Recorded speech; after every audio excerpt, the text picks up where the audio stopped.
Show. It is Saturday, April 29th, 2023, and we are here for a very special purpose and with one of our esteemed scholars, Dr. Charles Finch, who is an Egyptian scholar and author, researcher. Hotep, my brother, how you doing today? Hotep to you. I'm doing just fine. I'm Absolute. Always happy about. Okay, hold on. Your signal's breaking up a little bit. Okay, you said you're always happy about what? The fact that my health is good. Oh, absolutely, that your health is good. Well, health is wealth. So we have to understand that, brother. And as we get older, I'll be 52 in June of this year. So as we get older, yes, health is wealth.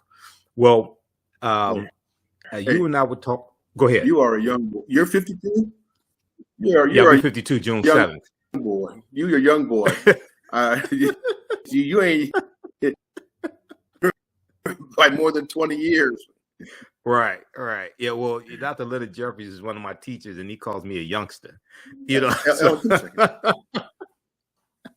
I said, Dr. J, I'm 51. He said, you're a youngster. Okay. So for those that don't know, Dr. Charles Finch and I, we were talking on Facebook, and we'll let him go ahead and we'll let him get straight on that side. But Netflix, Jada Pinkett Smith through Netflix has a new documentary series called African Queens. The first installment that was released dealt with Queen Nzinga of Matamba, which is modern day Angola. And we talked to one of my teachers, Professor James Small, about that because he was one of the consultants on that project. The second installment in the series deals with Queen Cleopatra VII of Egypt. And the trailer has been released recently. Now, the actual installment airs May 10th. So all people have seen is a 2-minute trailer, but the trailer has been receiving a lot of backlash from some of those in Egypt, descendants of Arabs, about the depiction of Queen Cleopatra VII. So they have African American actress Adele James portraying Cleopatra, and recently the director for this installment, Tina Garavi,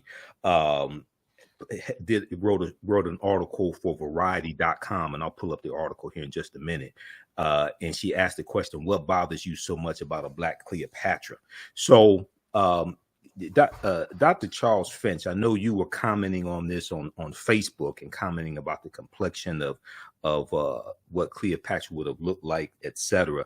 So I wanted you to weigh in on this conversation. And last week when we interviewed Tony Browder, my friend and your friend Tony Browder, author of Nile Valley Contributions to Civilization, Browder mentioned your name the number of times in that interview. So I said, well, we got to have Dr. Charles Finch on the show as well. So go ahead and give us your take on this whole controversy, and then I know you want to bring in the historical context as well. Yeah.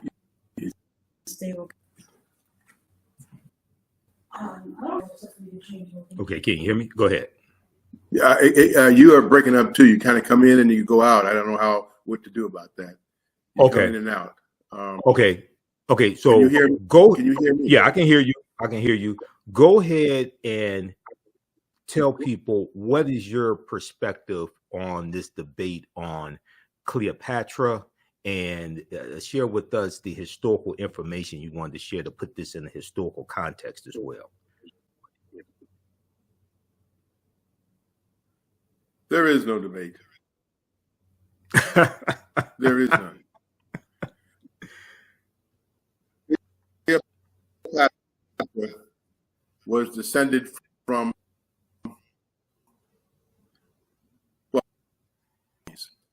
Ptolemies.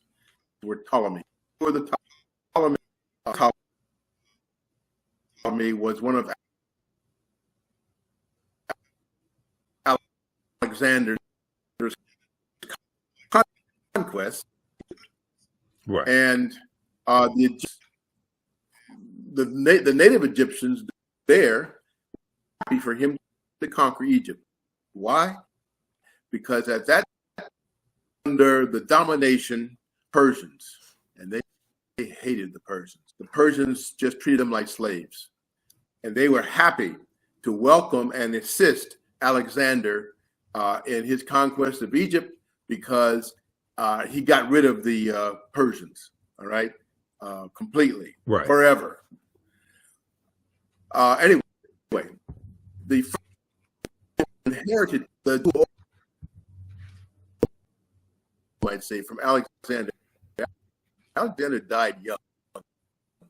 Mm-hmm. He was in his early. He divided his empire among his generals, and the general name called Lemy.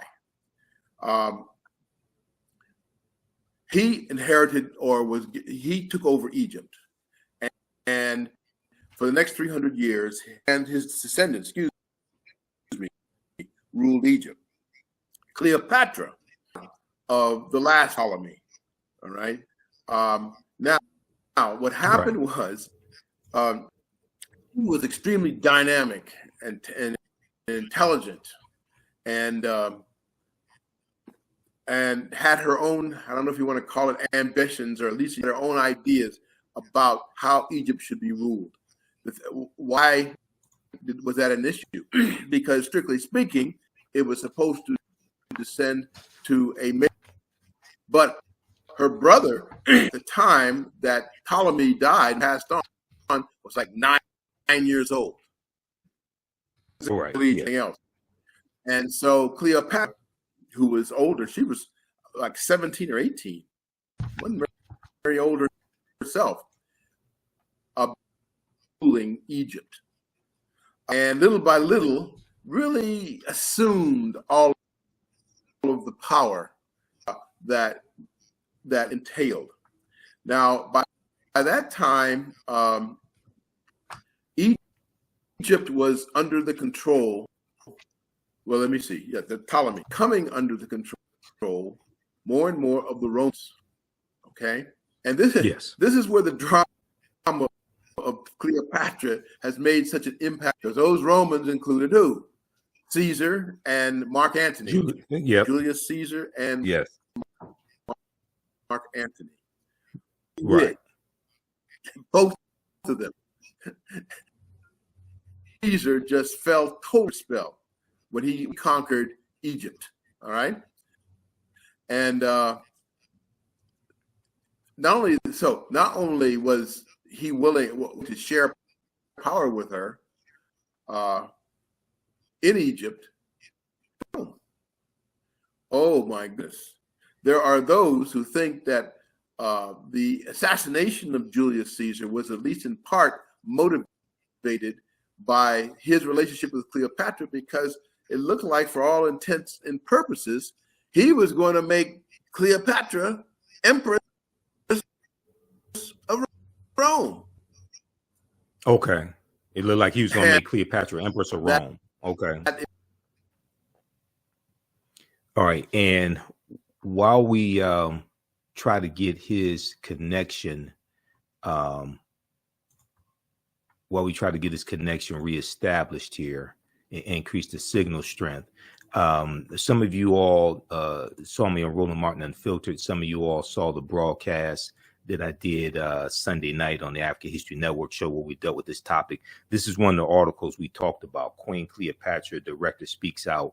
What bothers you so much about a Black Cleopatra? This is from Variety.com. This is written by Tina Garavi, who is the director of this installment of African Queens. Okay.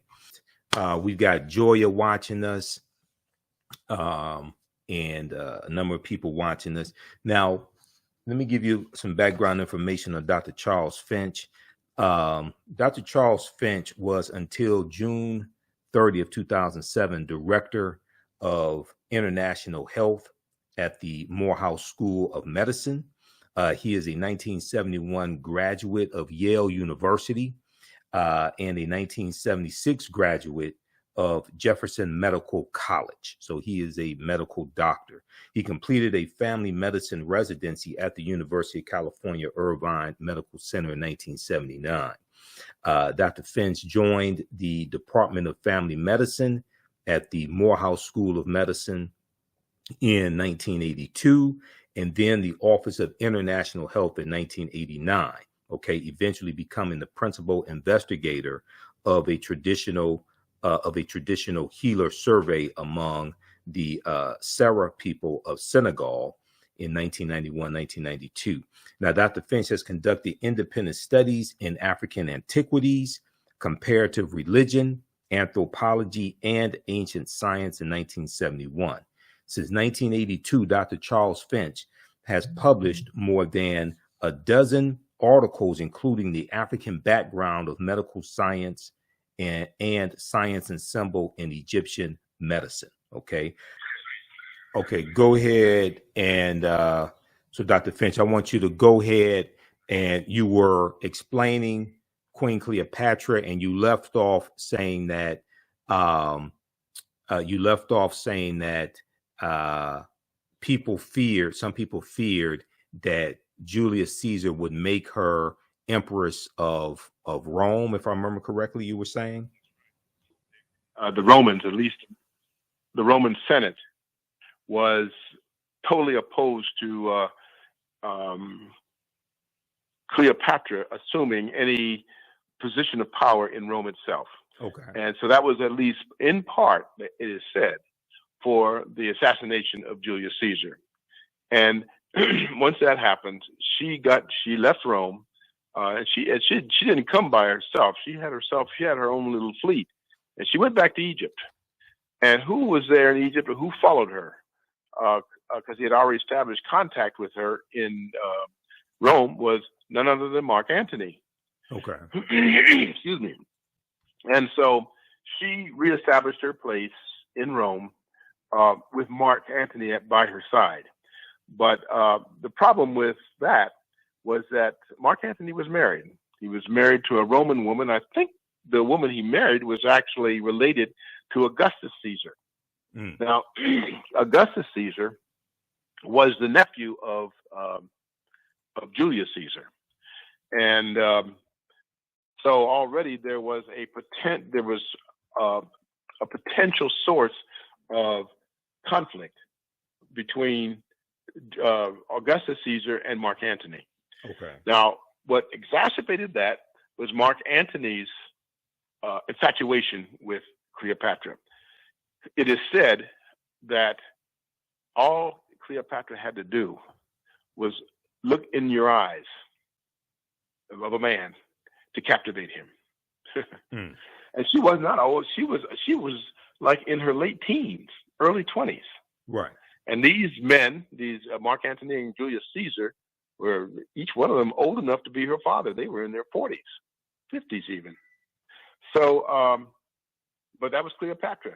She had this aura, this lure, and she was ambitious to the nth degree, in the sense that she wanted to reestablish the independence of Egypt insofar as was possible with her at the head of state.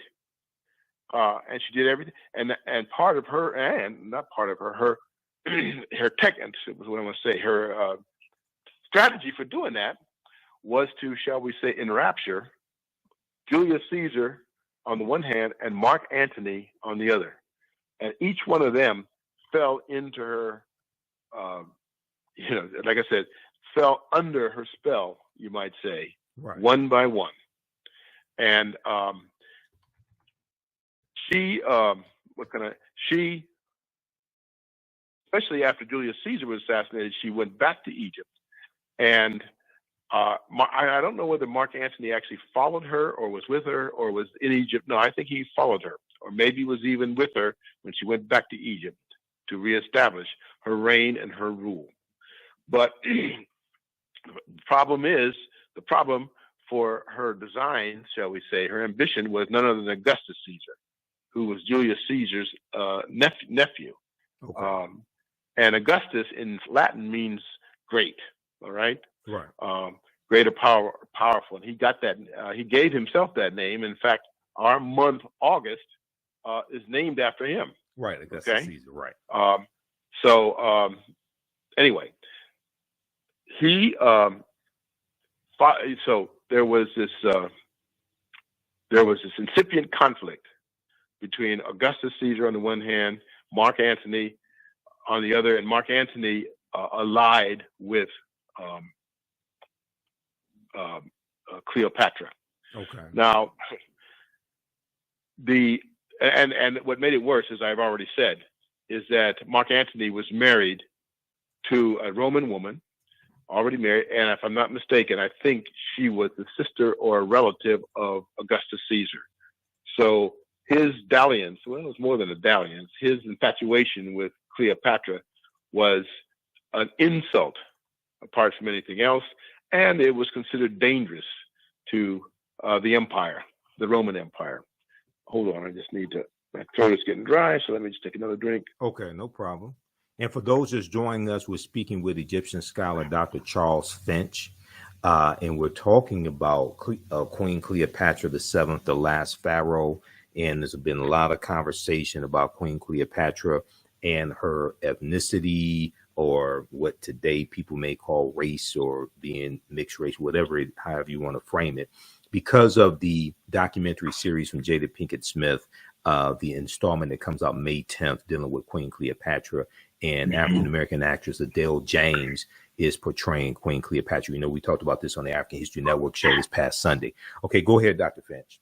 Yeah, and let's get to that. Okay, go ahead. There's absolutely no doubt, and it makes me grit my teeth. Okay. And the main person in front of this is Zahi Hawass.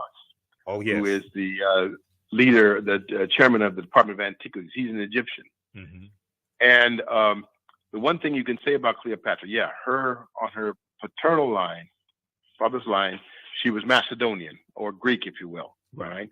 But her mother was Egyptian, because the Ptolemies, I already mentioned the Ptolemies, right? And the Ptolemies who were given Egypt, you might say, after Alexander died. And so there was a line of about 12 Ptolemies, something like that. And Cleopatra was in that line, mm-hmm. Through her father. But Cleopatra, what can I say? So the Ptolemies ruled for about 300 years after Alexander died. And the last Ptolemy would be Cleopatra herself. And she was just taking shall we say, the bull by the horns, if we could say that. Right. And she established herself as ruler over Egypt. In fact, she was ruthless. She got rid of her brother. Mm-hmm. Yeah. Took a minute, took a while, but she got rid of him. She could not tolerate anybody or anything that would stand in her way of absolute rule.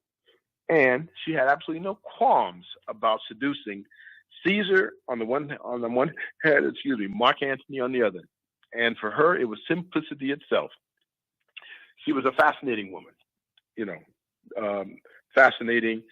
She had I don't know what else to say it. Fascinating, and she had the means to fascinate the men around her. Right. But let's get back to her ethnicity, and we'll continue.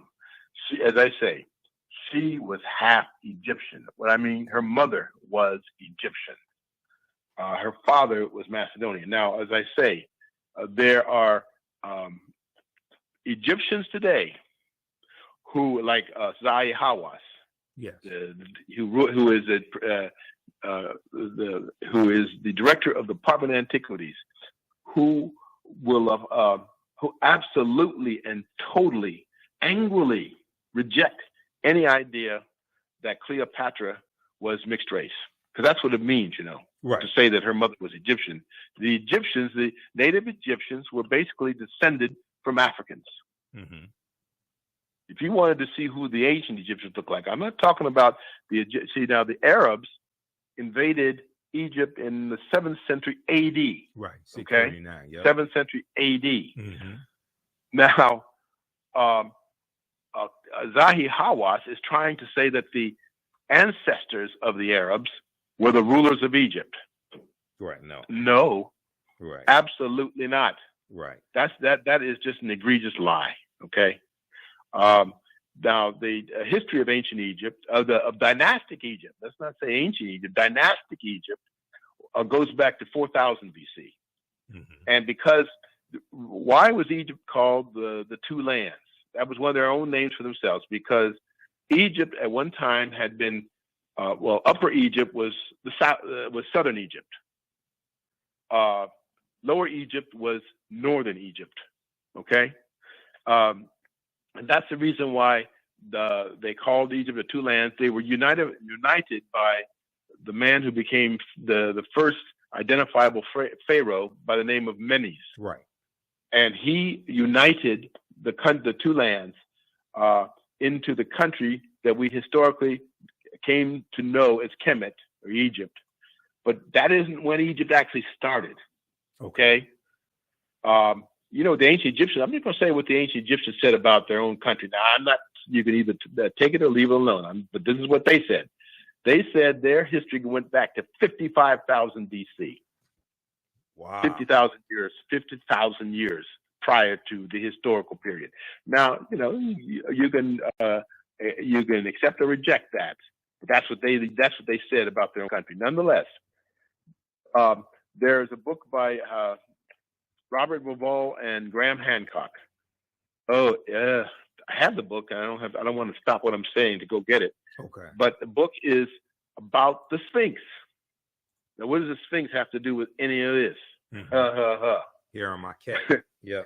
The Sphinx sits in I don't want to call it a ditch, but a excavation. All right. Okay. It's excavation. And first of all, let me say this about the Sphinx, and then we'll keep going. Okay. The Sphinx nose that you see, if you went there today, Egypt, the nose has been blown off.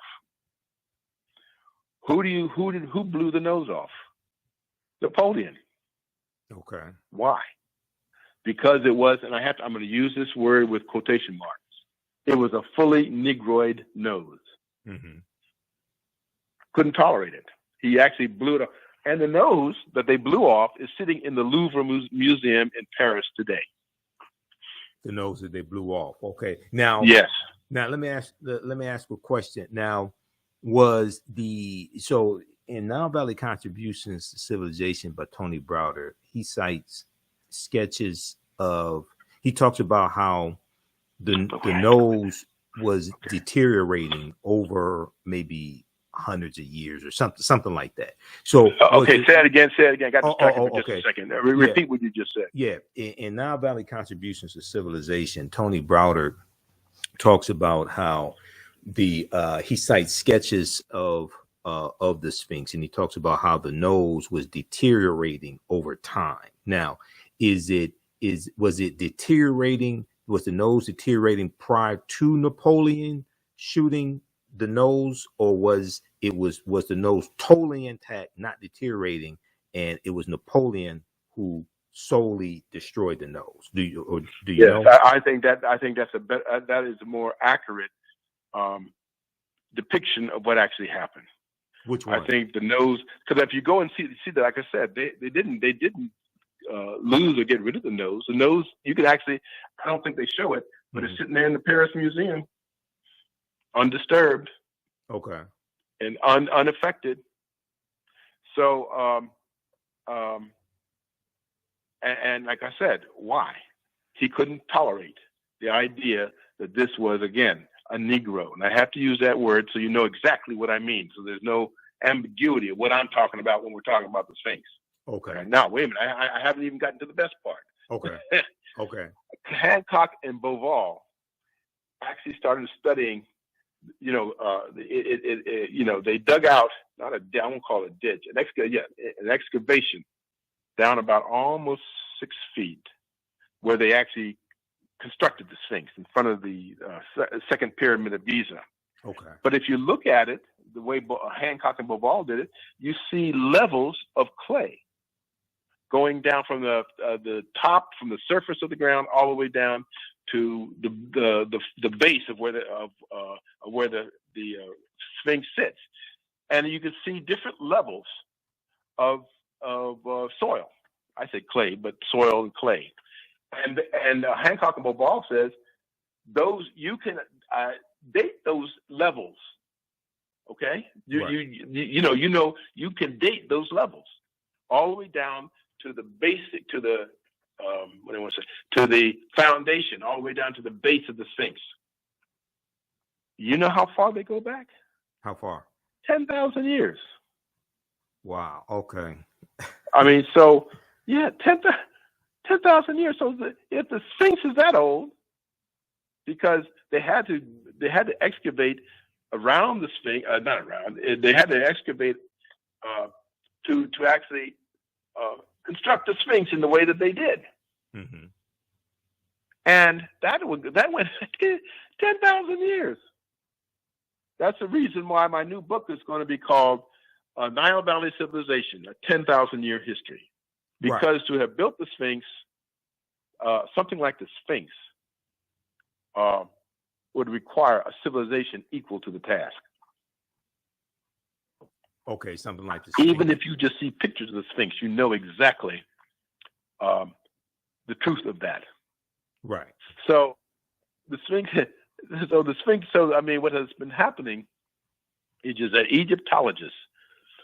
It was a French linguist by the name of Champollion, who went to Egypt and was the first European anyway to decipher the so-called hieroglyphics, the hieroglyphic language of the Egyptians, and launched Egyptology as a discipline.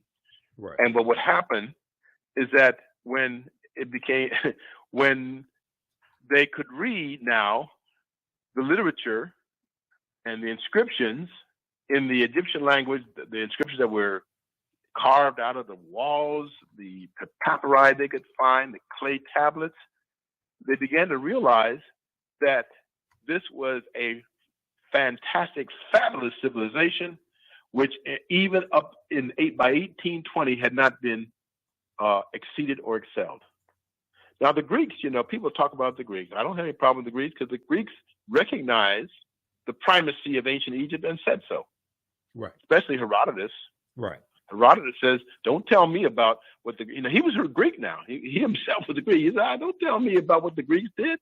The Egyptians did it all first, and they're the ones that taught the Greeks." This is Herodotus talking. Correct. And because Herodotus is the so-called father of history. Right. Now, let's get back to Cleopatra for a minute. I'm sorry, I'm kind of jumping around a little bit. Cleopatra was far more, shall we say, proud, far more committed to her Egyptian ancestry through her mother than to her Ptolemaic one, to her father. Maybe I'm overstating that a little bit, but not by much. Okay. Because she, like I said, she considered herself an heir of the pharaohs. She considered herself basically an Egyptian pharaoh. Now, there had been three or four previous female pharaohs in Egyptian history, going all the way back to the first dynasty. Hatshepsut being one. Right. That's well known. And there have been a few others. There were three others. And Cleopatra considered herself in that same line. She didn't consider herself a mere queen.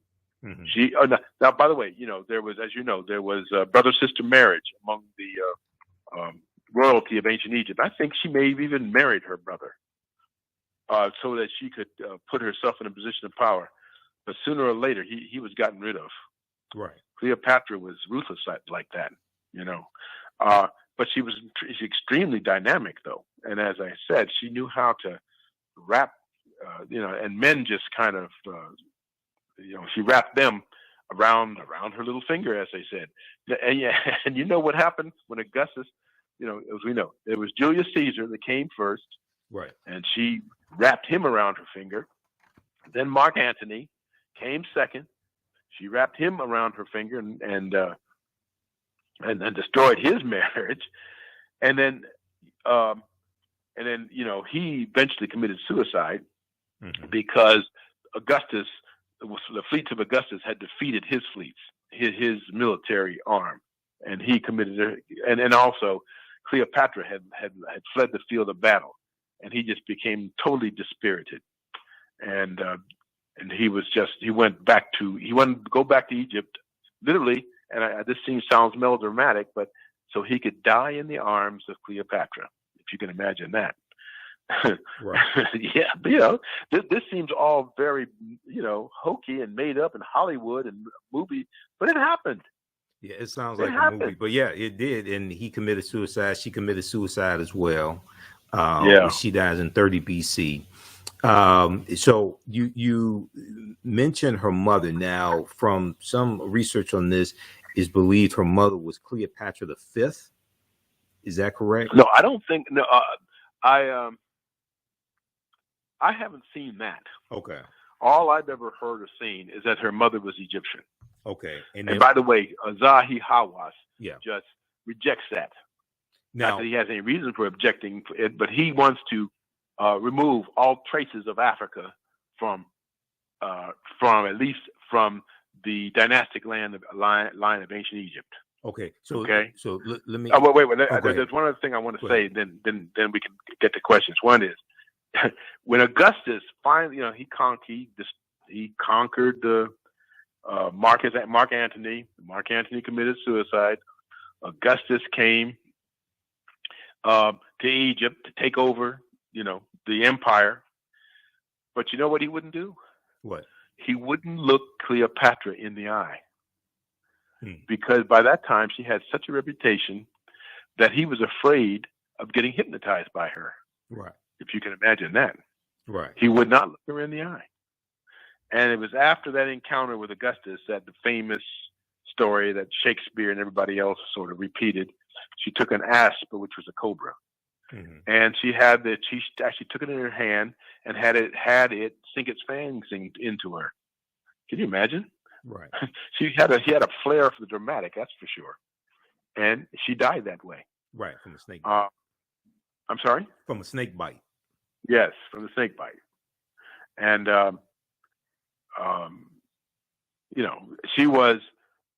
she's probably, a lot of people consider her the most fascinating woman in history. Well, you could argue, you could say yes or no, you could argue about that, but, she came real close to ruling Rome and the Roman Empire. Right. Through the two men that she just completely entranced. Julius Caesar on the one hand, Mark Antony on the other. And Augustus said, no, if I go back, Augustus came and took over the empire and defeated Mark Antony, and he committed suicide and all this. And Augustus knew better. When he finally confronted Cleopatra, he would not look her in the eye. Right. So he was afraid that she was going to mesmerize him, hypnotize him. Absolutely. Okay. What can I say? So let me try to put a fine point on this, because I know we're running out of time, and I want you to talk about your new book as well. Okay. Now, you said that on her mother's side, you said her mother was Egyptian. Now, the period of time that we're talking about, first of all, the Greeks invade under Alexander the Greek in 332 BC, and they conquer in 323 BC. Okay. Mm-hmm. Now, Queen Cleopatra VII is born in 69 BC. Now, this is about 700 years before the Arab invasion that starts in 639 AD. Now, when you say that her mother was Egyptian, what at this point in time in 69 BC, after the you had the Persians invading, you had the Persians who already invaded, you had the Greeks who have invaded, and the Greeks have been there for a few hundred years. When we say Egyptian in 69 BC, BC, black, I know what you're getting at. No, still yes. black people. Still black people. They didn't stop being black people. Okay. So those people, those different conquerors, they came and they ruled at this. They ruled the empire or the country of Egypt. All right. Mm-hmm. But they didn't change who the people were. Okay. And in fact, each one of them would take an Egyptian wife and or concubine, shall we say? Right. But they didn't change who the people were. They remained black people right up until the time of the Arab invasion, which was, as you say, in the 7th century A.D. Right. When after that, and you already mentioned them. You're right. The Persians, mm-hmm. the Greek Macedonians, the Romans, and the Arabs finally. And the Arabs came in droves to Egypt. In droves. And what I heard historically about the Ptolemies is that they would either marry or intermix with a black Egyptian woman. Yep. Okay. The answer to that is absolutely. Yes. Absolutely true. So, as I say, there is a strong mixed race, I guess the only way I can put it, right. element in Cleopatra's history. And as I say, her mother was an Egyptian. So yeah, when that picture of her that Jada Pinkett Smith is going to use, or the actress, yes, that's right. You don't listen to Zahi Hawass. Let him foam at the mouth about the fact that a black woman is representing Cleopatra. That's his issue. Now, I've been to Egypt, I think, a dozen times, and I've interacted and spoke with Egyptians, mm-hmm. Including a year and a half ago. Not all of them take that attitude that Zahi Hawass does, right? And especially since when so many of them, not so many of them, but a number of them have been the guides for tour guides that were led by people like Asa Hilliard, mm-hmm. and others who schooled them. Said, look, taught them John Henry Clark, even Doc Ben Yochanan. And they once they were schooled, they accepted it. They weren't like, but Zahi Hawass is just, he lost his mind. Right, and he can't take it. He for whatever reason, he cannot accept that historical reality. Right. What is it? What do you do? Nothing you can do but somebody like him. But of course, now he is the one who is in charge of Egyptian antiquities. Well, he just he I think he just resigned from that position or something. He is not in that position anymore. He's about to go on a tour in the U.S. right. starting in May of the United States. Yeah. Of America. Now, here's what I would like to see happen. I don't know if it will or not. Mm-hmm. I would like there be a large, solid contingent of black people to attend every one of his lectures and presentations in every city where he goes.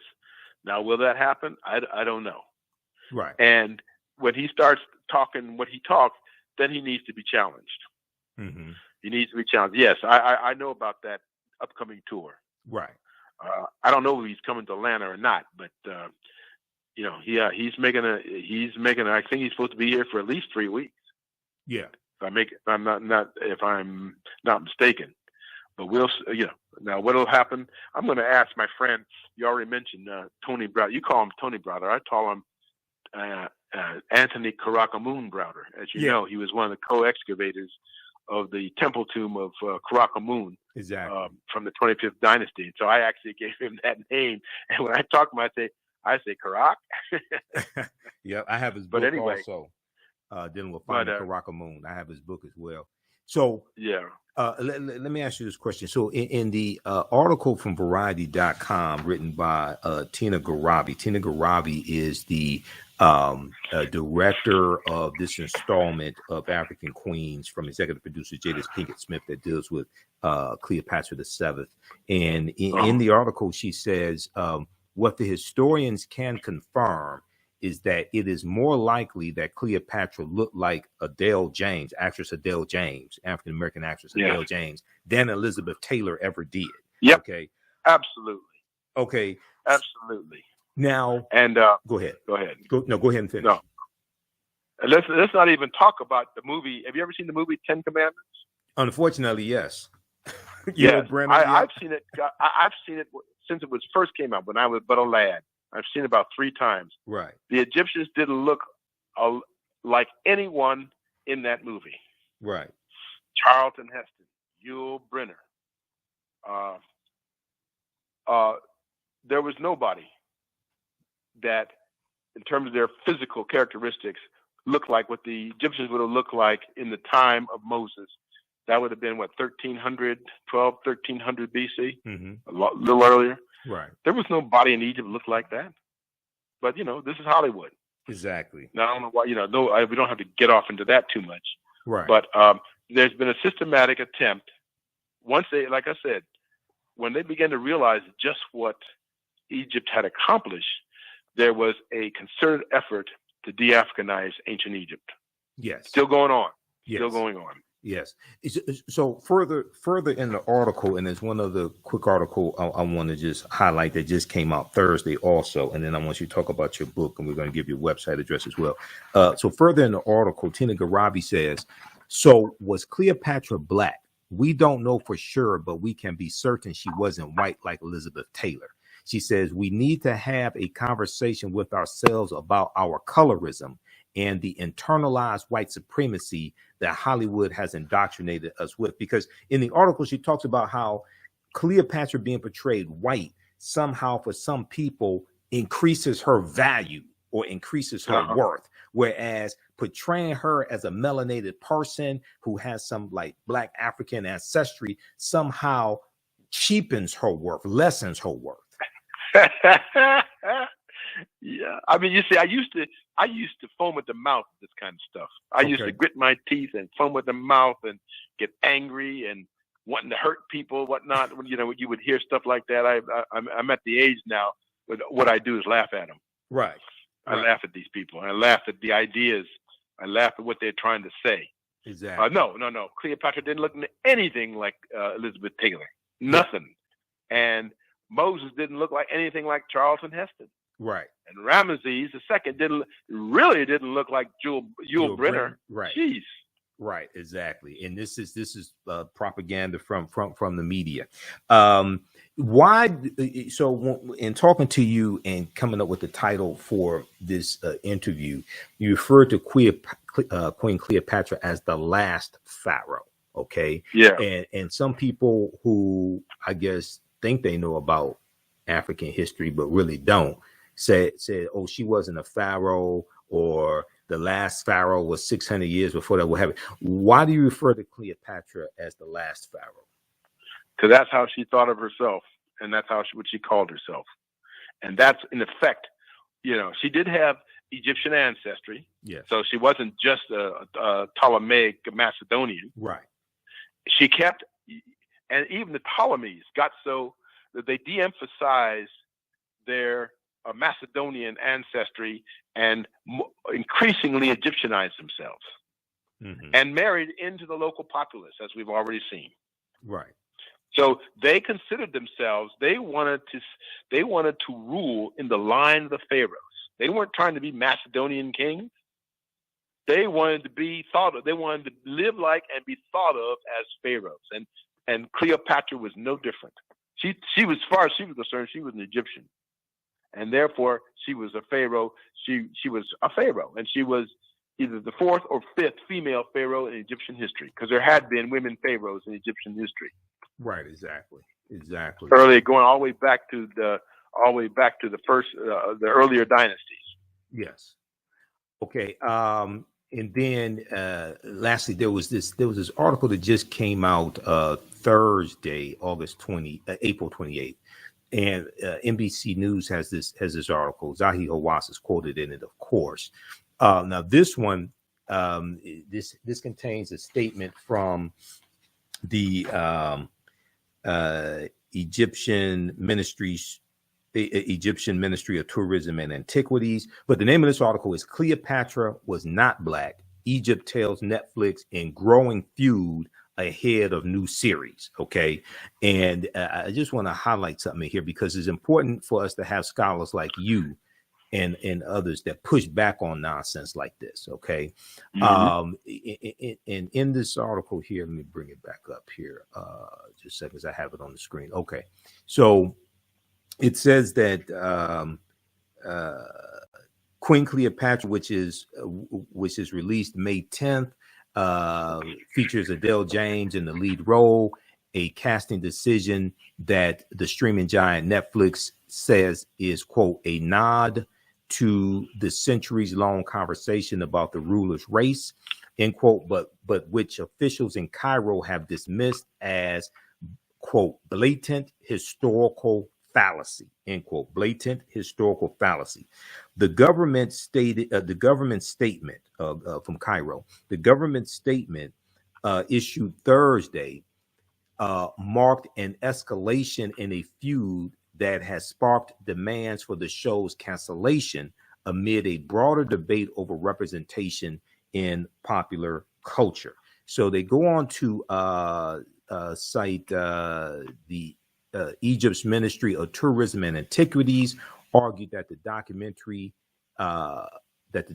nature of the feature, quote, requires those in charge of its production to investigate accuracy and rely on historical and scientific facts, end quote. They quote Dr. Mustafa Waziri,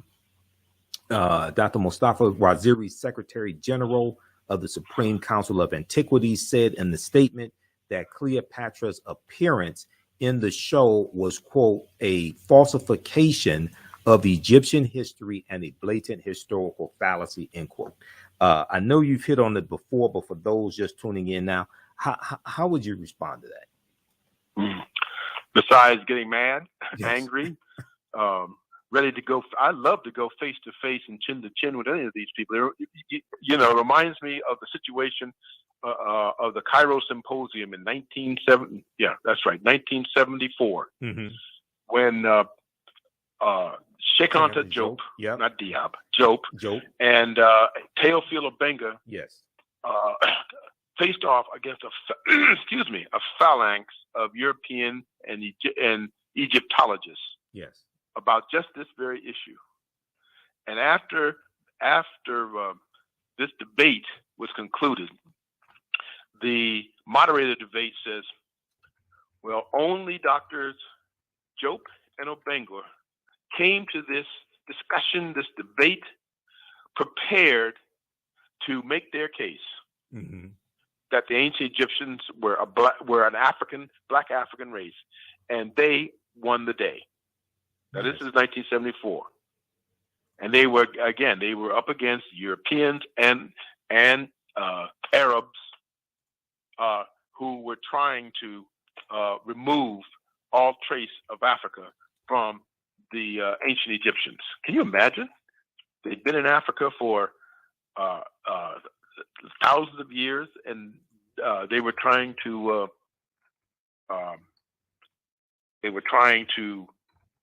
de-Africanize Egypt. Still are. And I would love to renew that debate. Yes. I would love to do that. We need to. And so would Browder, huh? Yeah, we need to. Now, your website is charlessfinch.com, charlessfinch.com. And we'll bring your website here up on the screen. Tell people about your latest book. Okay. Excuse me. My latest book, I'm looking at it right now, Nile Valley Civilization, a 10,000-year history. A history of ancient Kemet from the point of view with a complete, shall we say, rooting it where it's supposed to be rooted, in Africa. Yes. Not just geographically, but racially, ethnically, culturally, in every central way. The ancient Egyptians, you know what the ancient Egyptians' name for their country was? Well, one was Kemet, and another was Tameri. Okay, Kemet. Yes. And you know what Kemet meant? Land it meant literally the Black Land. The Black Land. Of course, now what do your Egyptologists say? Oh, that's just a reference to the black soil. Except for one thing. they had a name for themselves, the Egyptians. You know what they called themselves? Kemiyu, which means literally the blacks. Yes.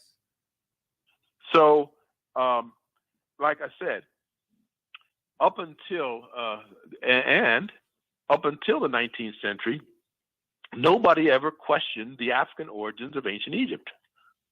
Okay. That was never an issue up until the 1800s. And it was created by so-called scholars in Europe. Yes. And later on, among the Arabs, to de-Africanize ancient Egypt. Boy, they really are obsessed with de-Africanizing ancient Egypt, taking the black out of ancient Egypt, right? Except as quote as slaves. Now, if you want to see, I don't know, have you ever been to Egypt yourself? Not yet. Oh boy, when you do, yes, make sure you go down to Aswan. Okay. Where the dam is. Okay. There you will see the Nubians. Yes. That's who's there. The Nubians. They got put. They were the original part of the original population of ancient Egypt that got pushed south. Correct. By the Arabs, but they have taken their stand, so to speak, right there at Aswan. Right. And those people, once you see them, I said those people are the remnants. I don't know. Can I use that term? Mm-hmm. Are the continuation of the ancient Egyptians. That's who the ancient Egyptians look like, and that's who they were. Right. Nubia was derived from the ancient Egyptian word nub, which meant gold, right. Because gold came from the south, and so the people and were funneled into Egypt by the people we today call the Nubians, and that's what the Egyptians called them, the Nubians. Now was okay. I'm going to come back to Nubia in just a second. I know you have to run, so we're going to let you go here in just a minute. But Kemet, the translation for Kemet. Now you said that means land of the blacks or the black land. Which yeah, the land of the black and the black land. That's Kemet. Yes. Okay, but the black land.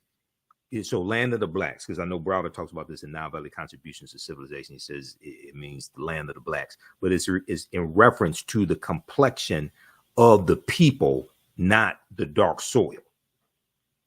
No, okay. This is where the controversy comes in. Okay. Because there are those who say it's a reference to both. But even if you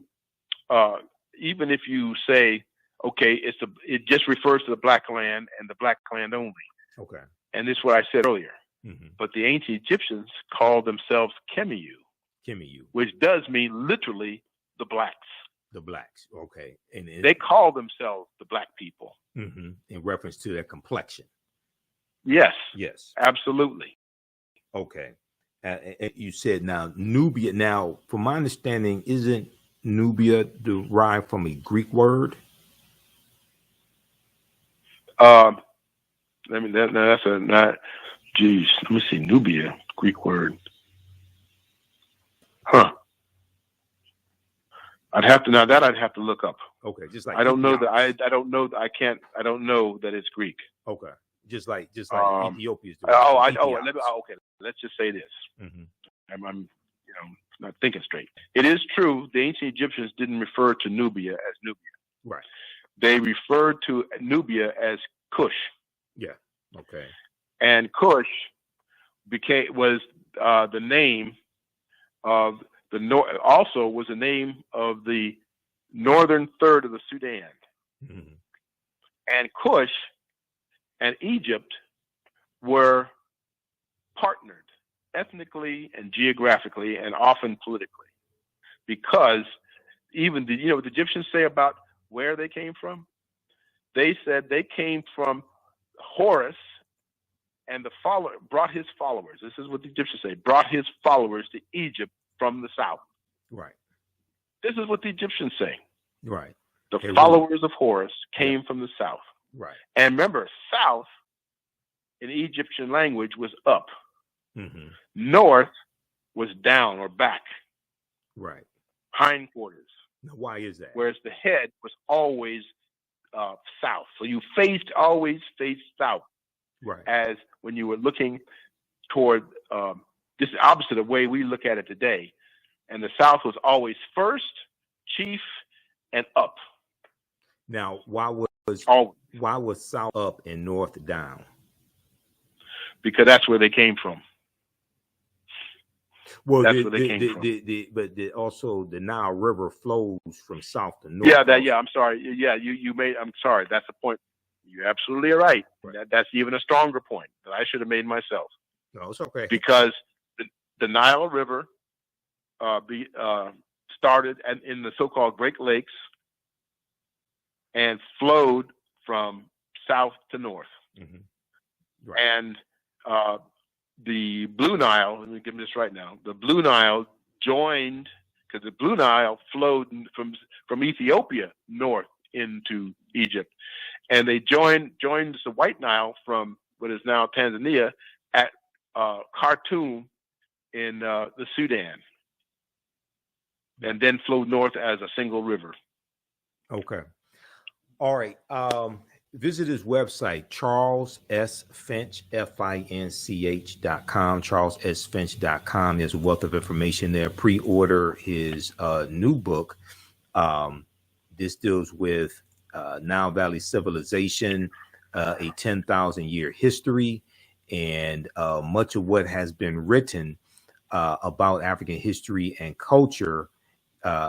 Much has been written about African history and culture, and yet one will comb the vast literature nearly in vain for a complete and comprehensive survey of African civilizations by a single author. The multi-volume UNESCO General History of Africa 1 is in effect an anthology, and while valuable and wide-ranging, suffers the limitations that all works of collective authorship do. Okay, so this is a fantastic new book. Tony Browder mentioned it last week when I had him on the show, and I said, well, we got to get Dr. Charles Finch on this week. So visit his website to pre-order this book now, Nile Valley Civilization, a 10,000-year history. How can people get in contact with you, Dr. Finch, if people want to bring you in to do lectures or teach classes or anything like that? How can people contact you? I'm trying to do less and less of that. I don't like traveling as much as I do anymore, but they should do it the way you did it. Okay. Email is probably the best way. Okay. And they can email you through the website. That's the way they I can prefer. Contact you through your website. They can contact you through your website also, right? Yeah, that's another way. Okay. Email or website. My email is charlessfinch@gmail.com. Charles, the one word, lowercase, charlessfinch@gmail.com. All right. Well, look, brother, I know you have to run. Thanks for taking time out of your busy schedule. And we worked through the technical difficulties. First, we had you on. We finally did, yeah. Via the internet, and we could see you, but then the internet was acting up. So then he said, hey, can we do this by phone? So I said, okay, yeah, I'll call you through Skype. It's technology. We have to understand how to navigate this technology to get the information out, brother, by any means necessary. All right. Well, I heard that. You have a great day, man, and we'll talk soon. Thank you. Okay. All right, brother. Hold tight. Thank you. Thank you very much. Okay. All right, peace. All right. All right, everybody. That was Dr. Charles Finch. And thanks for joining us today. We're going to be here for a little while longer because I teach my online history class today, Saturdays, 2 p.m. to 4 p.m. Eastern Standard Time. So don't go anywhere. We have more information for you. If you like this type of information that we provide at the African History Network, you can support us, $ the AHN Show through Cash App, $ the AHN Show through Cash App, also through PayPal, paypal.me/the AHN Show. Visit our website, theafricanhistorynetwork.com, theafricanhistorynetwork.com. This helps us keep doing the research, stay on the air, keep broadcasting, finance the Sunday night show, the African History Network show that I broadcast on 9:10 a.m. Superstation WFDF. I've been broadcasting the African History Network show for 13 years, 7 years on 9:10 a.m. WFDF. So we're on Sundays, 9 p.m. to 11 p.m. Eastern Standard Time. Here's our PayPal, Cash App information right here on the homepage of our website. So if you want to support us, $10, $15, $25, $50, $100, whatever it is, it definitely helps. You can click right here for the Cash App link as well as the PayPal link. This is our official Cash App account, $ the AHN Show. And when you go to it, it'll say Michael and show my picture there. These other ones are fake African History Network Cash App accounts. There are 5 that I have identified that have been stealing money from us, fake African History Network Cash App accounts. Our tag is, our Cash App tag is $ the AHN show, SHOW. If you type it in, make sure you type in the full tag, because these other fake ones will show up before you type in, you know, the HOW. Okay, so that's why I put it right here and put our actual link here. I've contacted Cash App. They've opened an investigation. They're slow as Heinz ketchup. And it was last year that I opened up this investigation. I'm still trying to follow up on them. On Saturdays, I teach ancient Kemet, the Moors, and the Ma'afa, understanding the transatlantic slave trade, what they didn't teach you in school. It's a 12-week online history course. We deal with thousands of years of history and what leads up to the transatlantic slave trade taking place. Okay, I do a PowerPoint presentation. We have book references, articles, video clips. So you can register for the class right now. As soon as you register, there's you'll be able to join us for the day's class, and you can go back and watch the previous classes also. Okay, so we deal with history, thousands of years of history, look at what leads up to the transatlantic slave trade taking place, and also we look at, we go through and analyze the transatlantic slave trade. We look at the 800-year occupation of Europe by the Africans known as the Moors as well. Okay, so in this class, Saturday, April 29th. Then on, the class is on sale, $60, regularly $130. On Sundays, I teach Black resistance movements from the Haitian Revolution, U.S. Civil War, Civil Rights Movement, and Black Power Movement, 1800 to 1968. We go through and look at history chronologically. This class will be on Saturday, April 30th, 2 p.m. to 4 p.m. Eastern Standard Time. Okay. We have a bundle pack. You can register for both of these classes for only $100. You can use this information with your children as well. I would say the information is PG-13. So it's not overly graphic. We won't do a lot of cursing or anything like that. It's not crazy like that. Okay. So you can register for the class, and there'll be 5 of my lectures in the video library in digital format. So you get a bonus of 5 of my lectures also. Now, it took me, I've been teaching this class on and off for 7 years, and I started teaching it back in 2017. I've studied history 31 years. You see me on Roland Martin Unfiltered. You see me on Faraji Muhammad Show, The Culture. Many of you all watch the African History Network show and been following us for years, even when I was on Blog Talk Radio. So with this class, this evolved out of a lecture that I did in January 2014 called Understanding the Transatlantic Slave Trade, what they didn't teach you in school. And that was about 7 years of research. That it was a 4.5-hour lecture. But we can't start studying our history in slavery, even with transatlantic slave trade, which is important to study. We can't start in 1619 or in the 1440s when the Portuguese get involved. In 1441 with Anton Gonzalez. We have to understand the history chronologically and deal with the 800-year occupation of Europe by the Africans known as the Moors, who enter into the Iberian Peninsula today known as Spain and Portugal in 711 AD. Now, this course not only deals with the transatlantic slave trade, but it also deals with the thousands of years of history that leads up to the transatlantic slave trade taking place. August 20th, 2019 marked the 400th year anniversary of the 20 and odd Africans who came into Point Comfort in Virginia on August 20th, 1619 on the White Lion pirate ship, in what would later be called the colony of Virginia. Now, this year of 2019 was known as the year of return, as many African Americans were reconnecting to Africa, especially West Africa, and traveling to Ghana and other West African countries.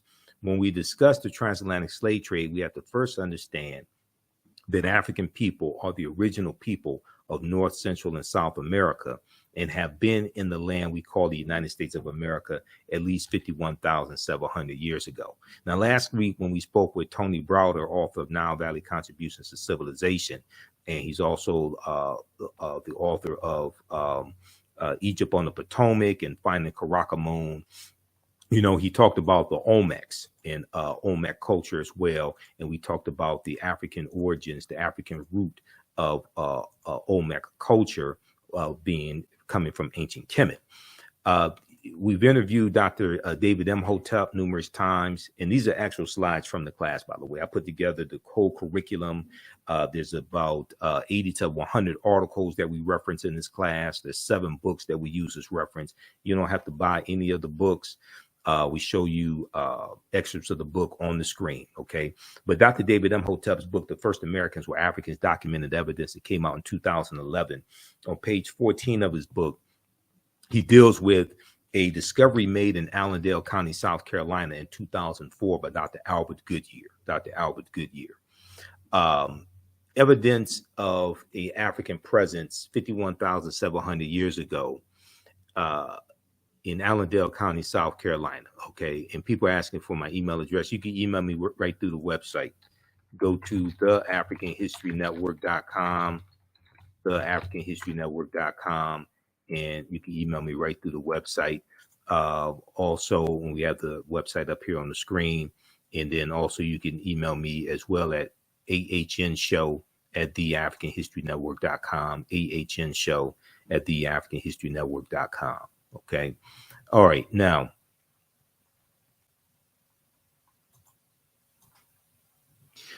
they found, Dr. Albert Goodyear is an archaeologist at the University of South Carolina. They found 13 different types of evidence to thoroughly document an African presence in the land that we call the United States of America, going back at least 51,700 years ago. They found artifacts, architecture, campsites, carvings, Egyptian writings, footprints in lava, genetic M174D haploid groups dealing with DNA and genetics, linguistics, paintings, skulls, skeletons, structures, and tools. Okay, they found 13 different types of evidence fairly documenting an African presence in this country that we call the United States of America, going back at least 51,700 years ago. Okay, so it's totally ridiculous for people to think, especially for African Americans to think, that African people first came to this land as slaves, conquered and shackled by Europeans. Okay, that's a total misunderstanding of history. Now, this is a picture of Dr. Albert Goodyear. He's a white archaeologist. This is an article from ScienceDaily.com, that came out in November 18th, 2004. The article is about 19 years old. It's still at ScienceDaily.com. You can go back and read it. It's called New Evidence Puts Man in North America 50,000 Years Ago. New evidence puts man in North America 50,000 years ago. Here's a summary of what the article says. Now, this is not my summary. This is the summary coming from ScienceDaily.com. Radiocarbon tests of carbonized plant remains, where artifacts were unearthed last May along the Savannah River in Allendale County by University of South Carolina archaeologist Dr. Albert Goodyear, indicate that the sediments containing these artifacts are at least 50,000 years old. Indicate that the sediments containing these artifacts are at least 50,000 years old, meaning that humans inhabited North America long before the last ice age. Okay, so we have to ask the question: well, who were these humans? Okay, who was on Earth 50,000 years ago, 51,000 years ago? Okay, these were the Khoisan. The Khoisan have the oldest DNA on the planet. They're the ancestors to the Ainu and the Twa. They go all around the world. And they were also here in the land we call the United States of America. Now, in October 2012, genetic study published in Science magazine found that the Khoisan in Southern Africa, are the oldest ethnic group of modern humans, with their ancestral line originating about 100,000 years ago. The Khoisan, formerly called by the derogatory term Bushmen, are genetically unique, and no other currently known population had separated so early from our common modern human ancestor, according to the report. Now, here are a couple of Khoisan women. Now, the Khoisan are the short-statured Africans, okay? The Khoisan live mainly in southern Africa in territories spanning Botswana, Namibia, Angola, Zambia, Zimbabwe, and South Africa. They are largely divided into two groups: hunters and gatherers, known as the Sans people, and keepers of the livestock, known as the Khoikhoi people.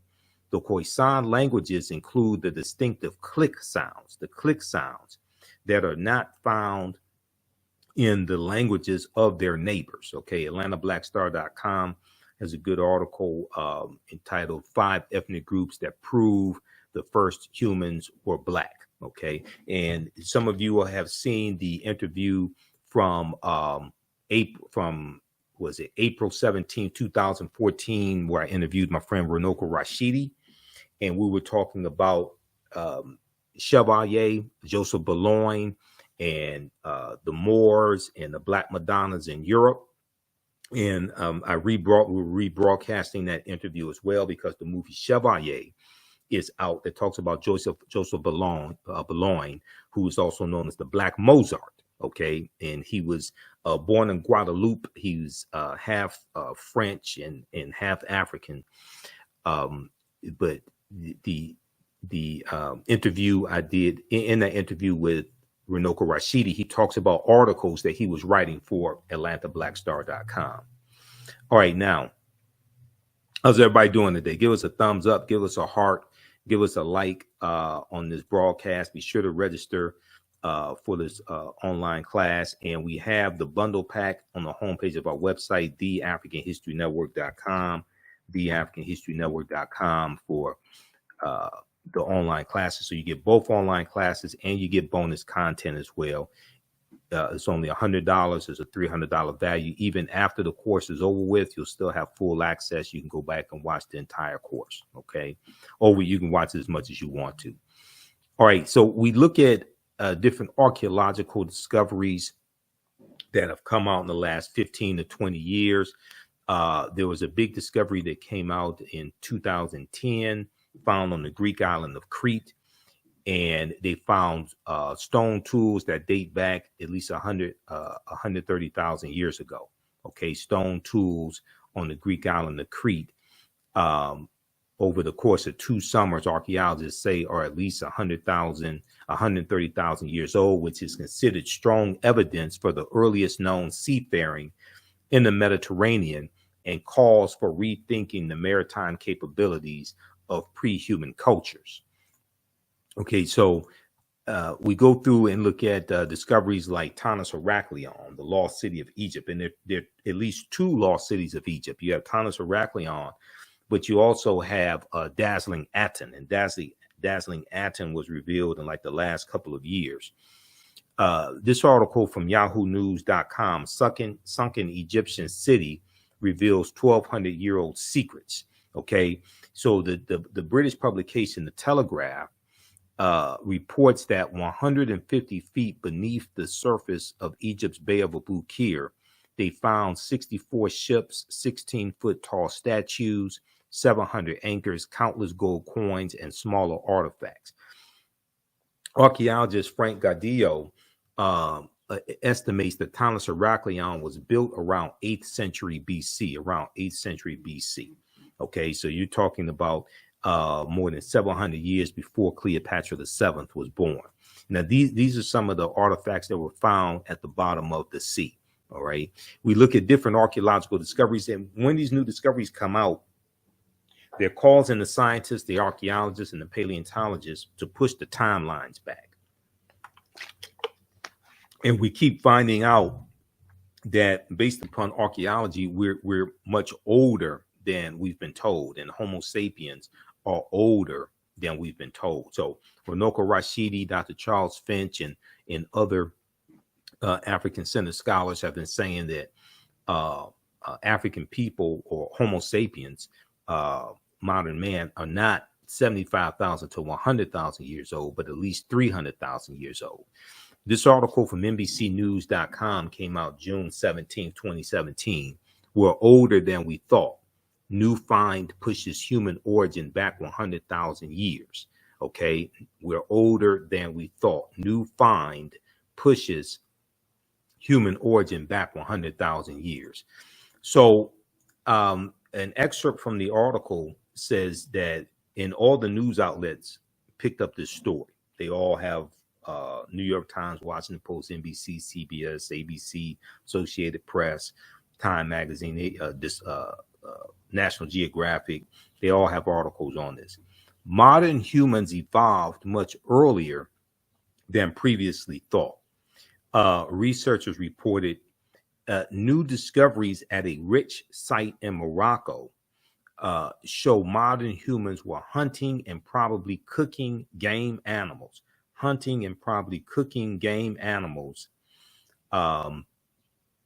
300,000 years ago, which is 100,000 years earlier than what scientists have believed up until now. 100,000 years earlier than what scientists have believed up until now.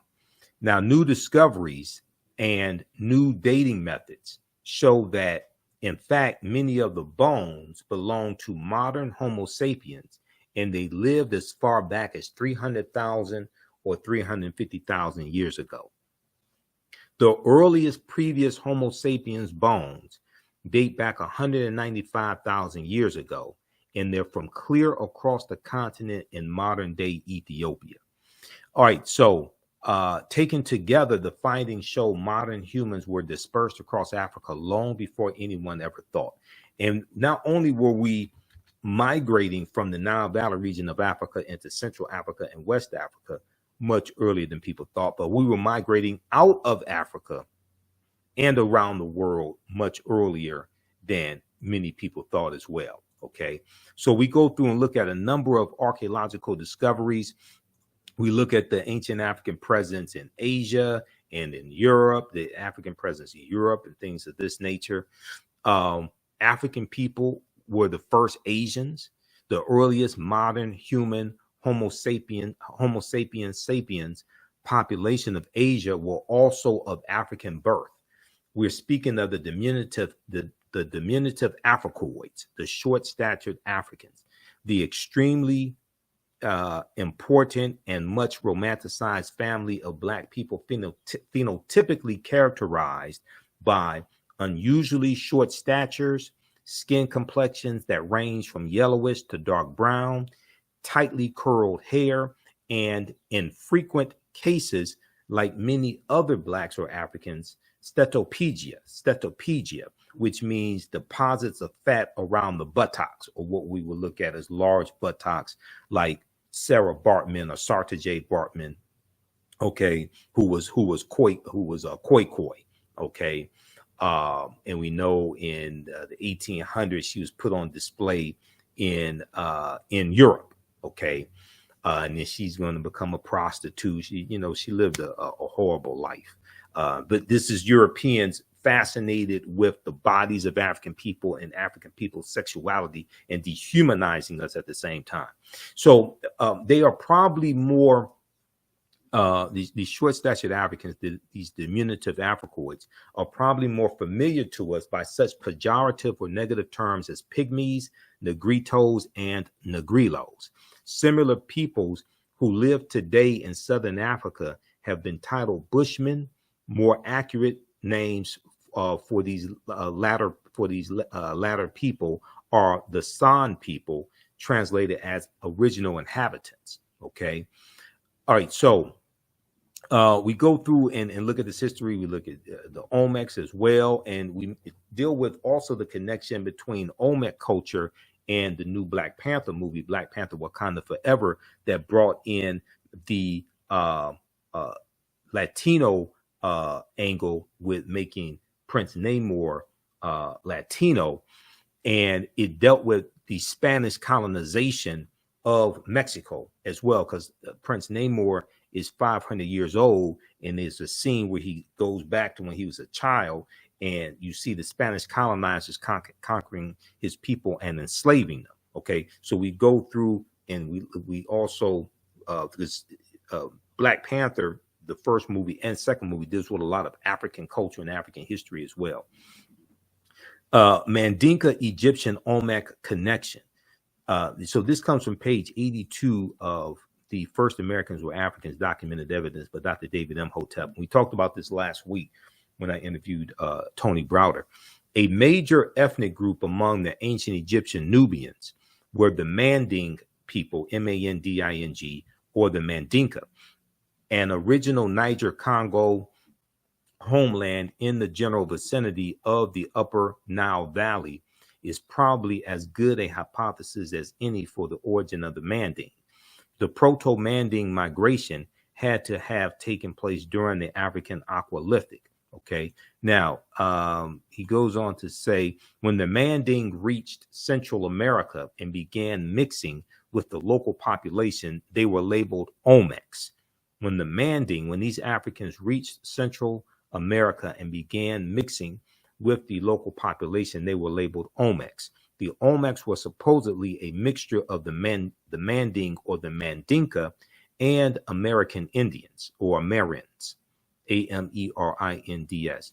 Do not forget that the Manding or Mandinka make up the base of the Olmecs. So the Egyptians, the ancient Kemetic people, the Kemiyu, the Egyptians, the Manding, and the base of the Olmecs are related to each other. This is from page 82 of The First Americans Were Africans, Documented Evidence by Dr. David Imhotep. So we go through, look at history. We look at this history chronologically as much as possible. We talk about the Druids.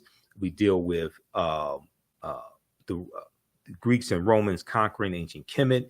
And the Druids are dealing with the watered down version of the teachings coming out of ancient Kemet, coming out of ancient Egypt. Okay.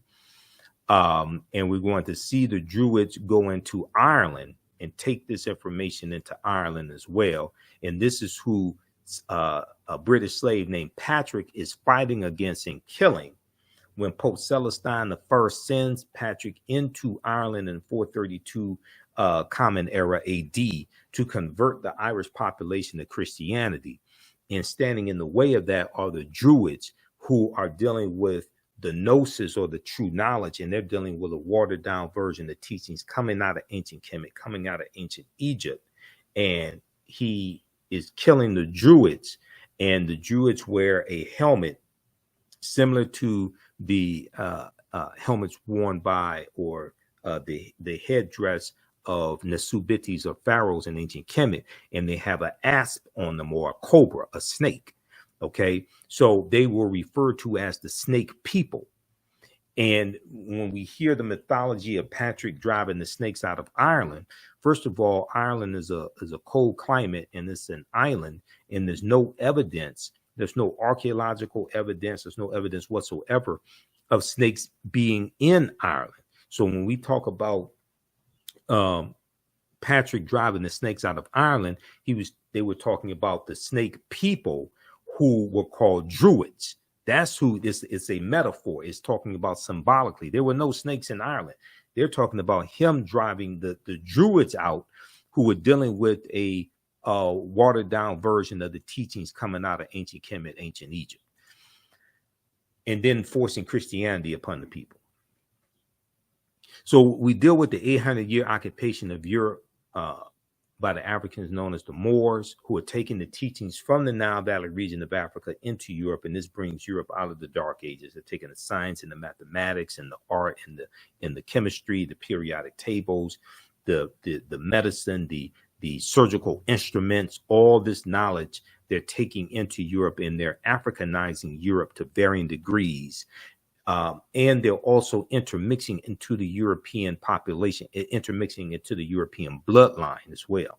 We know they lose their last control of the last stronghold of Granada, January 2nd, 1492, in the Spanish Granada Wars. And Christopher Columbus is going to set sail August 3rd, 1492. Okay, we look at things like the Tekken, which is a symbol of ancient, a symbol of resurrection coming from the story of Asar, Aset, and Heru, who the Greeks called Osiris, Isis, and Horus, okay, known as the First Holy Trinity. Now, some of this information may go outside of the circumference of your own awareness. Just because you disagree with it or don't like it does not mean it's not true. It just means you have to do some research to understand what I'm talking about. Now, there were approximately 1,200 Tekhenu built in ancient Kemet, but only about a dozen are found in Egypt today. Many of the Tekhenu removed from Egypt are now in Istanbul, Turkey, London, France, England, London, England, Paris, France, Berlin, Germany, New York, Rome, Italy, Vatican City, and elsewhere throughout the world. The Tekhenu for plural, the Tekhenu are now called obelisks by their new owners, and few know their origin or that they symbolize the resurrection of the African king Asar. So if you read Egypt on the Potomac by Tony Browder, page 17, and this is one of the books we use in the class also, Browder deals with this type of information. Now, once again, you don't have to buy any of these books to follow along in class, but we use the books for reference to document what we're talking about. And I show you excerpts of the book on the screen usually. All right, now, when we look at Freemasonry, the word Mason is derived from the Latin words mass and sun.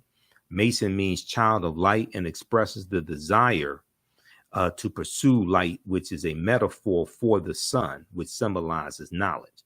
The term child of light or sons and daughters of light, which was first used to identify students who had completed 42 years of study in the temples of ancient Kemet. Many Masonic temples were modeled after the temples of ancient Kemet, places where light or knowledge was imparted in a series of steps or degrees. So the concept of going to a institution of higher learning and getting your credentials in a series of degrees, okay, associate's degree, bachelor's degree, master's degree, PhD, etc. That concept comes straight out of ancient Kemet, ancient Egypt. Okay, Kemet meaning land of the blacks. That comes out of the Nile Valley region of Africa.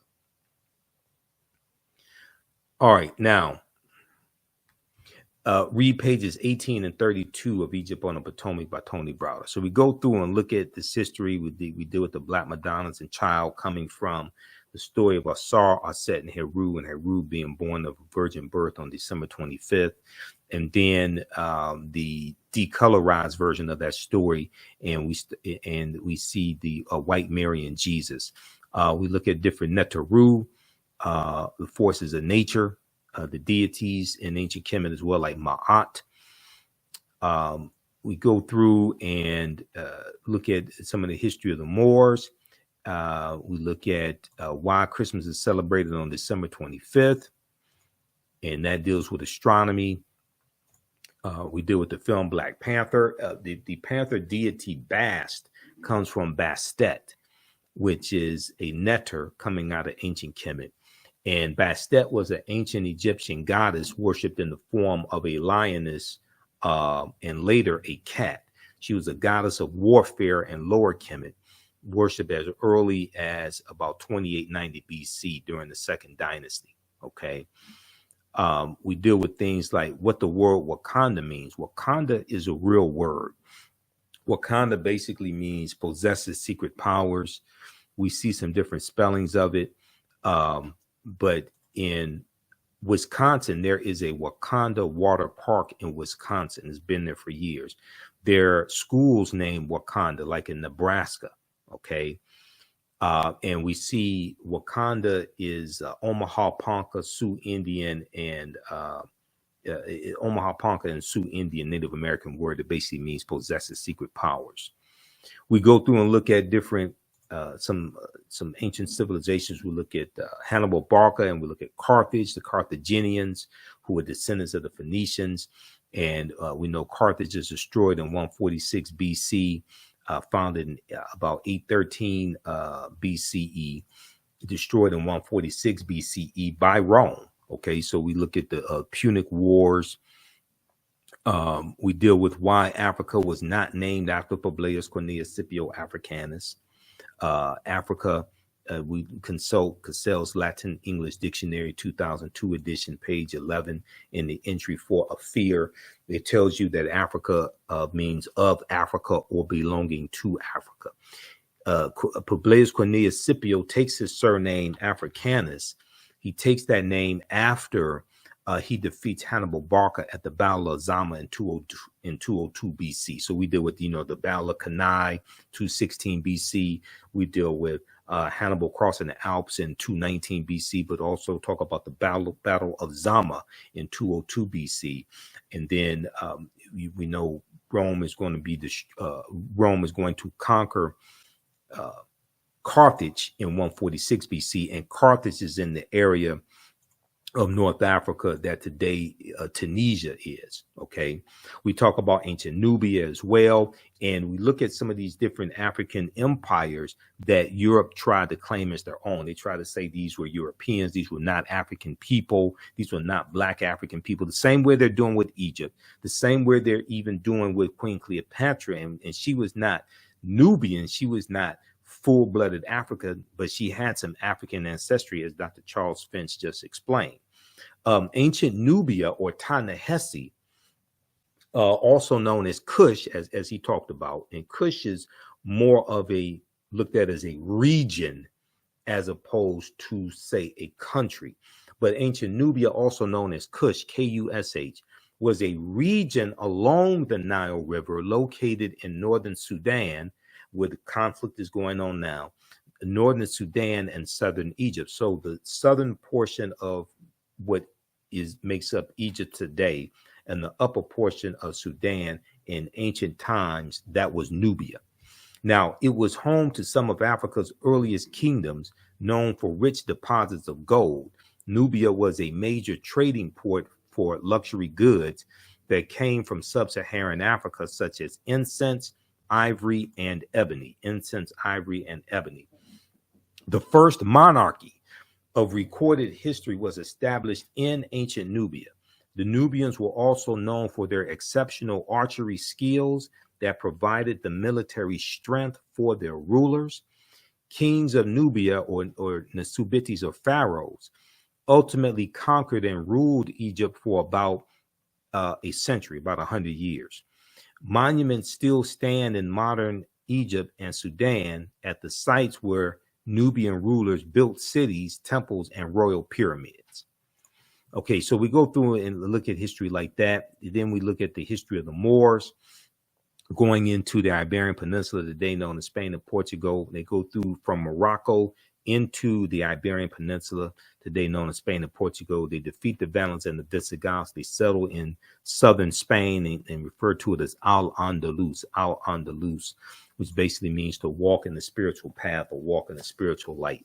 So who were the Moors? The Moors' ancestors were known as the Garamantes, Garamantes, the Garamantes. These were a Black African people living throughout North Africa. Hannibal Barca was Garamantes, as well as St. Augustine.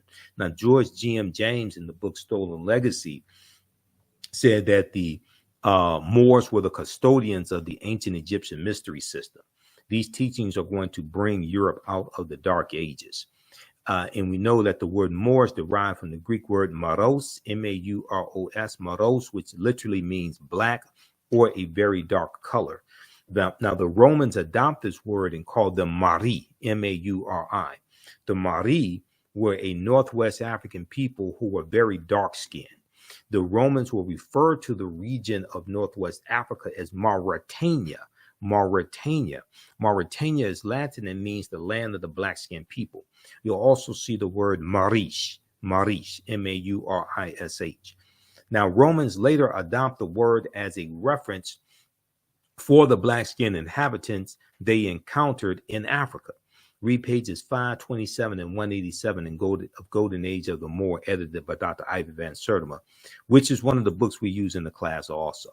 So we go through and look at this history of some of the history of the Moors in Europe, and we deal with Tariq ibn Ziyad going in 711 AD, defeating the Vandals and the Visigoths. But also we have to talk about General Tarif in July 710 AD going in with 400 foot soldiers and 100 horses, successfully carrying out a mission in southern Iberia. This was the reconnaissance mission in 710 AD, to get the lay of the land and understand what's going on, understand what they're up against. Okay, so we go through and look at some of the history of the Moors and what the Moors introduced into Europe. We talk about the decline of the history of the Moors as well, how they lost power.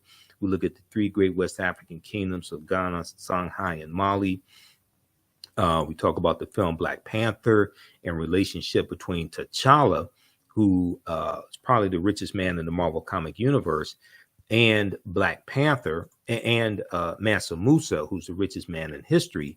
And there's an article from the History Channel, history.com, called "This 14th Century African Emperor Remains the Richest Person in History," from March 19, 2018. And it deals with the relationship between Mansa Musa, who became emperor of the Mali Empire in 1312 AD, and T'Challa. Okay, and we know in the Black Panther movie, T'Challa was portrayed by Chadwick Boseman. Now, West Africa is thriving in 14th century Common Era AD, at a time when Europe is ravaged by a lack of resources and raging civil wars. Mansa Musa's rule came at a time when European nations were struggling due to raging civil wars and a lack of resources. During that period, the Mali Empire flourished thanks to ample natural resources like gold and salt. All right. Now, we also had to talk about Christopher Columbus. Columbus is crucial to the spread of slavery and laying the foundation for racism, capitalism, and the exploitation of indigenous people. Columbus never came to the land we call the United States of America. When you look at where he went on his 4 voyages, he goes into Central America, he goes into South America, he goes into the Caribbean. He never comes to the land that we call the United States of America. The closest he comes here is Cuba, which is about 90 miles away. So we look at Columbus, and then we look at the transatlantic slave trade also, okay, and go through and analyze the transatlantic slave trade. The widespread enslavement of diverse peoples for economic and political gain has played a fundamental role throughout human history in the development of nations. Ancient Greek and Roman societies operated by using slave labor, as did many European countries in the modern period. As early as the Middle Ages, Mediterranean cities were supplied with Moorish black slaves from Muslim countries in North Africa.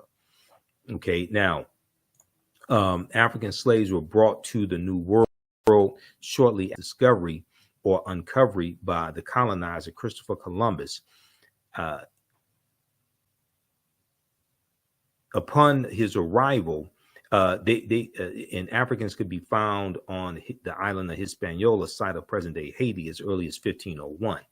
Upon his arrival in the Bahamas, Columbus himself captured 7 of the natives for their, quote unquote, for their education on his return to Spain. However, the slave trade proper only began in 1518, when the first black cargo direct from Africa landed in the West Indies. That was because of the Asiento de Negros signed by King Charles V of Spain in August of 1518. The importation of black slaves or African slaves to work in the Americas was the inspiration of the Spanish bishop Bartholomew de las Casas, whose support of black slavery was motivated by humanitarian concerns. Now, de las Casas travels on voyages with Christopher Columbus, and he writes, keeps a diary. He writes books about this, and I read 2 of his books in college. Okay, Tears of the Indians, I think one of them was. But de las Casas writes about the atrocities inflicted on the indigenous population there. Okay, and he's going to insist on, he's going to suggest that Africans be enslaved, and to a lesser extent, white people also, early on. Now, de las Casas argued that the enslavement of Africans and even some whites, proving that in the early period, slavery did not operate according to exclusive racial demarcations.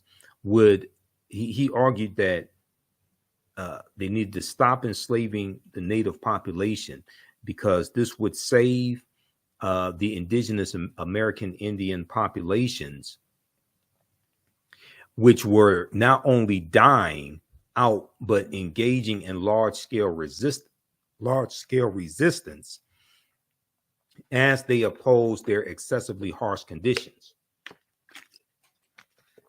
As a result, King Charles V of Spain agreed to what's known as the Asiento de Negros. The Asiento de Negros, or the Asiento for short, or what's known as a slave trading license. This was in August of 1518. This would later represent the most coveted prize in European wars, as it gave to those who possessed it a monopoly in slave trading. So it was a license for slave trading companies, and it was a license for them to provide Spanish colonies with African slaves. So we go through and look at history like this, and we look at this history chronologically. Okay, so you can register for this 12-week online class, Ancient Kemet, the Moors, and the Ma'afa, Understanding the Transatlantic Slave Trade, what they didn't teach you in school. You can use this information with your children as well. We understand that African history and culture gives us our foundation, it gives us our values, our interests, and our principles, and it influences our economic empowerment, it influences our self-esteem, our self-development, and self-worth as well. There are also studies that show how teaching our children African history improves their performance in school, it improves their academic work also. So this class is on sale $60, regularly $130. We teach Saturdays, 2 p.m. to 4 p.m. Eastern Standard Time. We're going to teach this class today, so you can register now, join us in class. And we teach this at our online school, the African History Network online school. On Sundays, Black resistance movements from the Haitian Revolution, U.S. Civil War, Civil Rights Movement, and Black Power Movement. Same structure for that class, same price. Register for the bundle pack of courses. You get both classes for $100 as a $300 value. There's also bonus content that you'll get. You get 5 of my lectures that will be in the video library for free also. Okay. So I want to thank you all for joining us today.